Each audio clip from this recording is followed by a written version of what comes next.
pentru a rămâne relevanți. Dacă noi rămânem relevanți și business-urile noastre rămân relevante. Altfel, din păcate, vom pierde pariul. Dar vestea bună este că lucrurile se întâmplă pas cu pas. O să avem timp să ne uităm în direcția respectivă și va fi ceva ce cu toții vom utiliza, adică nu va fi cherry picking, da? Deci toată lumea va trebui să se înroleze la această nouă mentalitate. O să mă întreb către colegul nostru din India. Arpit, faci parte dintr-o țară care se detașează ca fiind cea mai mare piață pentru serviciul de contabilitate, dar și un hub al inovației tehnologice. Poți să împărtășești cu noi care sunt modelele pe care organizația ta le aplică pentru a promova transformarea digitală a profesiei prin tehnologiile AI și, având în vedere volumele pe care le gestionați la nivelul share service-urilor în India, cum gestionați partea de fraudă? Ce se întâmplă cu partea de forensic accounting la nivelul vostru de volume uriașe? Mulțumim! All right. Good morning, everyone, and thank you for the question. First of all, thanks to the CHECAR for extending the invitation to us here. I'm from India, the Institute of Chartered Accountants of India. I say namaskar to all of you first. And let me tell you, India today is at a very interesting time. We've got a centuries old of discipline of accounting. We've got a history that very less have in terms of accounting, and almost a decade strong revolution of digital disruption. I think nothing can beat this combination today across the world. We are a family of 4.4 million accountants, the largest accounting body in the world. We've got presence almost everywhere, and it's as if one of the most important frameworks that is being designed. We are an actual AI laboratory today in the world. To most of them, to all my panelists, thank you very much for setting up the tone. Actually, you've given a lot of insights. And let me tell you, this, while we talk about these use cases and these case studies, we're now actually implementing them. And when I'm talking about SMPs today, let me tell you the question that Ohana, right? Ohana asked me, if I were to push that question in an AI model, I will get an answer. But I need soft skills, independent, individual soft skills to present it to all of you today. I could have an answer ready, and that's what SMPs have to do. Please understand. Monica here, I think you've given a wonderful deliberation about, and you spoke about three things: governance, integrity, and responsibility. Let me tell you, all these three aspects can never be, appropriated or can be compromised when it comes to a law regulator, right? And who are the best people to work for law regulators? You, the SMPs, the actual nationals of that country. But tell me, how many of you have actually come to that level to give them that solution? The soft skills are there, but what are the skill sets to deliver on at that level? Auditing, we've been talking about auditors, and we've been talking about disclaimers so far. We are talking about materiality, we are talking about test check, we are talking about sample testing, and then there's so many other disclaimers and use of standards that we do. But you know what? Today regulators want clear-cut yes or no. Whether there has been a diversion of fund, whether there has been a siphoning of fund, whether there has been misutilization or misrepresentation. Now, for people who are in large firms, and no offense to you, my friend here, because they are very huge. They've got a huge legal support, and everything can be done, and they have the best of, like he mentioned about SAP, Microsoft, everything. None of you SMPs could afford that. What you need to do is you have a body like CHECAR, and you to therefore do a great capacity building, and that's what we're doing at ICAI. ICAI is actually, and the country overall is now actually trying to empower the small, medium practitioners. And listen, it makes sense. If you want the best fees, whom do you go to? If you want a good revenue, whom do you go to? The government, right? They are the biggest treasury today. And they're the ones who will actually bring out regulations which will favor you so that you can work very effectively. But it takes two to tango. It takes two hands to clap. But are you actually arising to that level? And that is what we need to introspect. So AI is there, as I say, in India, for example, now, all of these compliance functions are done by AI. Robert mentioned in the start about reconciliations, about tax filings, about reporting. Everything's done by AI. And when we started, Yakub mentioned that if I were to ask 5 of you today and give you a set of data, and I ask you to make a report, your report will all be different. Then whose data is right? Who's talking it? Who's saying this right? It is what the AI will answer. Who has actually given the correct interpretation? Who has actually given the correct understanding of facts and has integrated a practical understanding of what is happening in this geography? And that is what will differentiate a good accountant from a decent accountant. Because tools are everywhere there. In fact, most of the tools that you've been talking about, I'm telling you, we've got Perplexity AI, which is an Indian inborn AI tool and is already a unicorn today.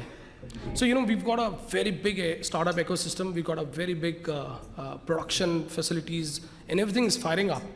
To augment that, it is only we accountants who have to come up. ICAI therefore does this very effectively. Today, if any of you were to train on artificial intelligence or any of these hand-holding workshops, for example, we've launched a certificate course on AI in India, and we extend that to almost 24 countries now in the world. Use of 20 plus tools for the betterment of reporting, reconciliations, tax filings, compliances, and so on and so forth. Imagine 3 days, live hands-on training with 3 meals, breakfast, lunch, high tea, snacks. Any idea, how much would it cost roughly? If I were to do a virtual program like this for 3 days, it would be roughly around 200 euros, 200 to 300 euros. And when I do it physically, it could be much more because of the rentals and the catering and hospitality and everything, the manpower. In India, we're doing this for as small as 50 euros. 3 days, that is 5,000 INR. That is 5 euros. Sorry. So that's the capability that we brought in. That's the use of. And it makes more sense. See, for example, if they need a function, it is you who will have to drive it for them.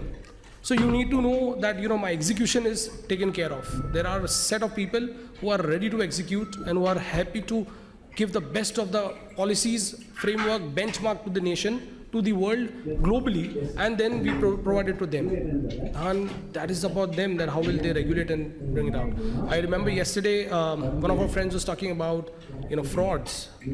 Now with AI, the fraudsters are much more ahead in terms of what to do and how to deliver.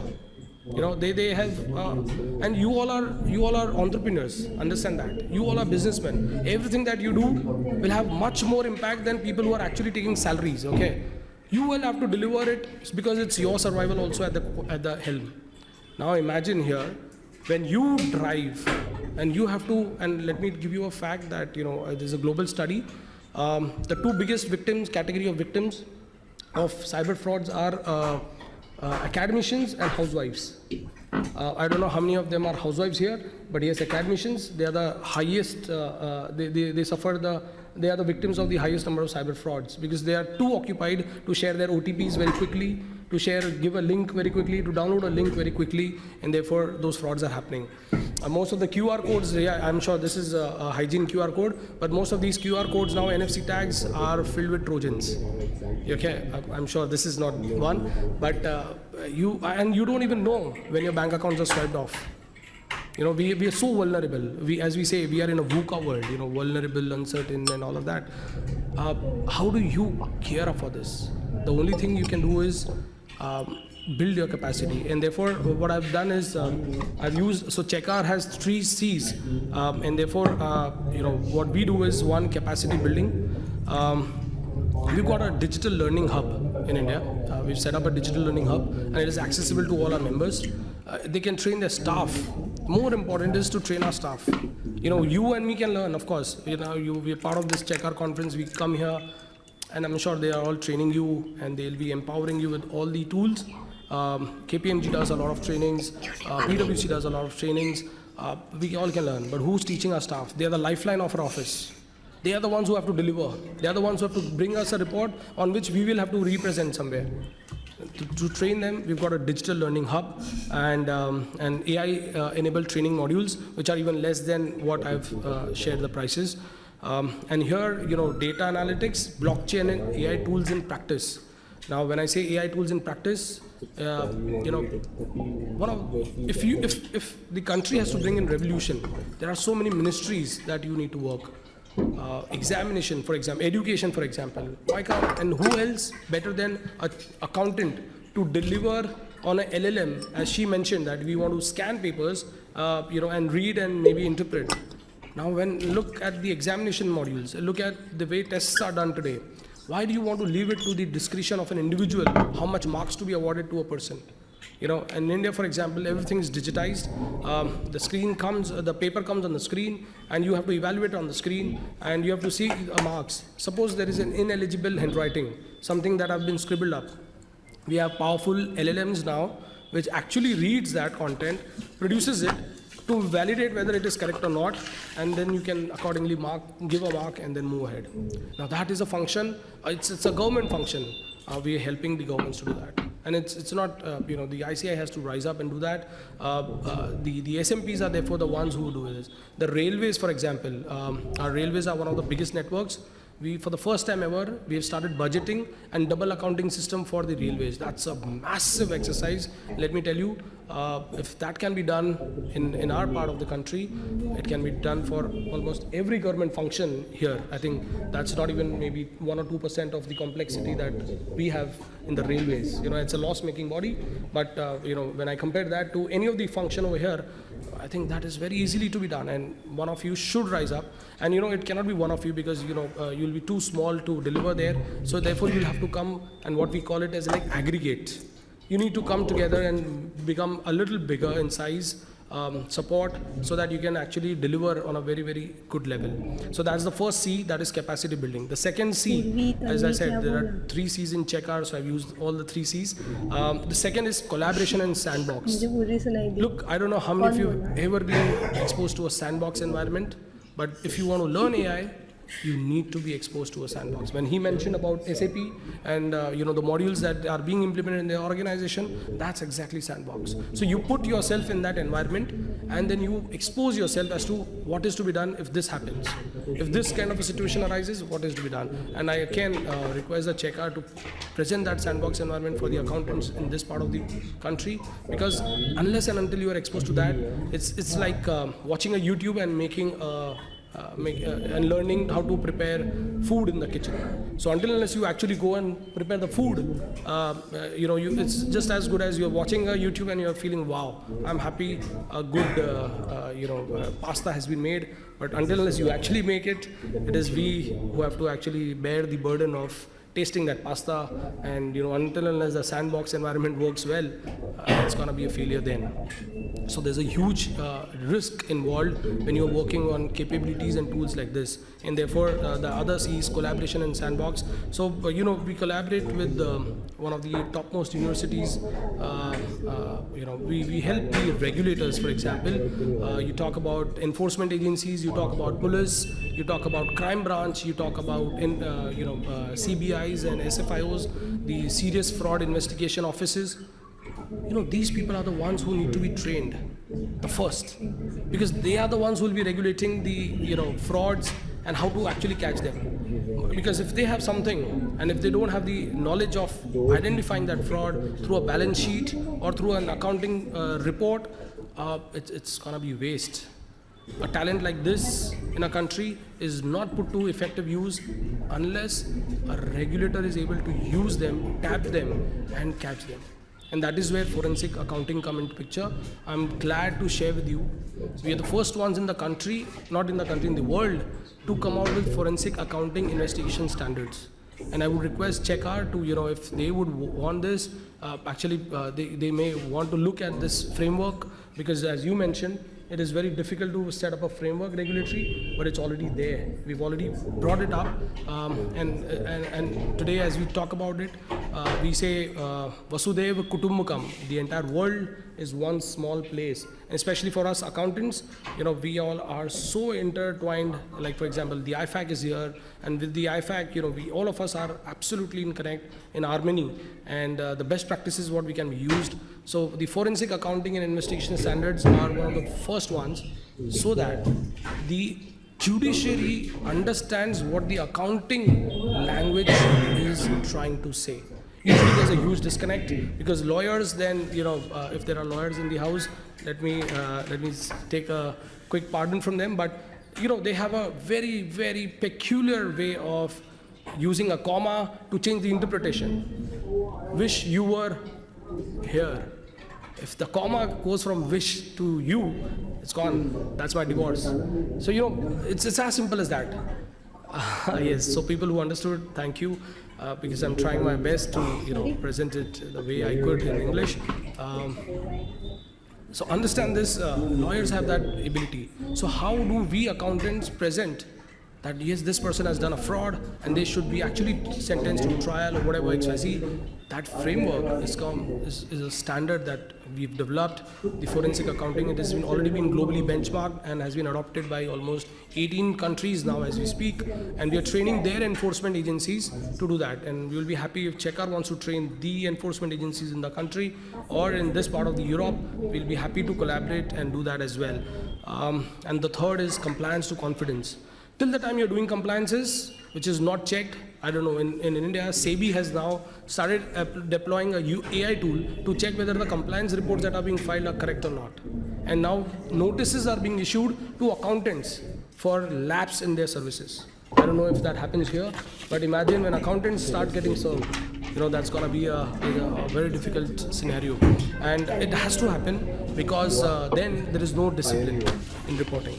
And as she mentioned, the leaks and everything, till the time it's you who are there, the nation pride is important.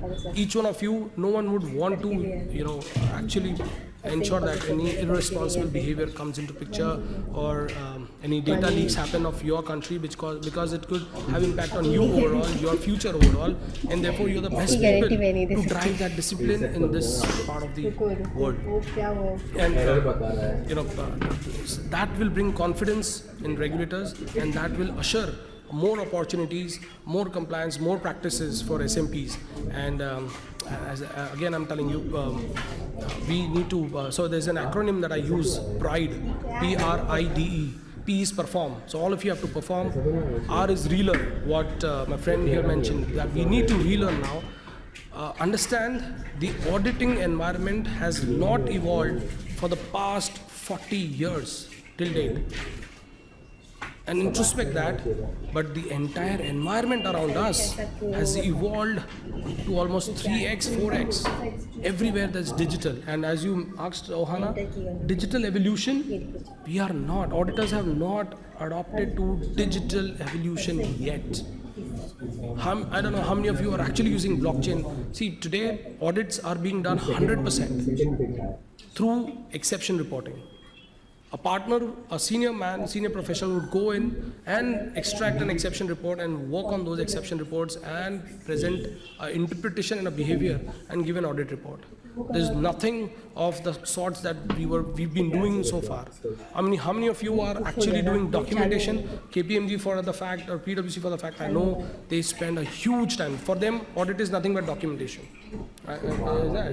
So, we've been using all our skill sets, all the accounting standards, everything, checklist and this and that. But look, you don't do the documentation. So we've been told, and I don't know whether it's right here or not, substance over form. It's changed now. It's form over substance. Because if the form is right, probably you'll understand the substance. And that is how you'll actually go through, dig through, and read through this. So, that is where I want to come and say that, R is relearn. I is innovate. Use all these tools, sandbox environment, expose yourself, aggregate yourself. D is deliver. The PRID is the perform, relearn, innovate, deliver. Until unless you deliver, the work's not done. And E finally is excel.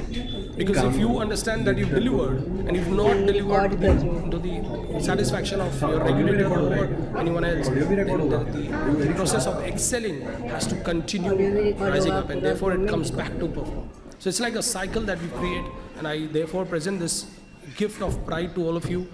You accountants, you SMPs are the lifeline of this country, and it's the entire citizens of this country and this part of the world look up to you for saving their hard-earned tax-paid money, and the infrastructure and all somewhere comes to us. But we need that respect as well. We need that confidence as well. We need that support as well from the regulators. And so therefore, it has to be, without collaboration, it cannot be done. So the AI therefore is mere. Yeah, I know, but I just got a chance here, so let me try and take that up, because I've come a long way, 12 hours flight, and I thought, if whatever I can give to you and whatever I can present to you, I would be happy, because unless we speak and unless I present to you, maybe you'll not be able to take that up. It's the giver's advantage, So that's pride from me, and of course, Ohana, I would want to end this by just saying artificial intelligence can never replace human integrity. In that front, no one can beat us accountants. The integrity, the professionalism, the cornerstone of which we are established, and no one can beat us, beat AI, beat whatever. They are just tools for us to actually excel and deliver in the most effective manner and the most productive manner. Thank you. Mulțumim și noi.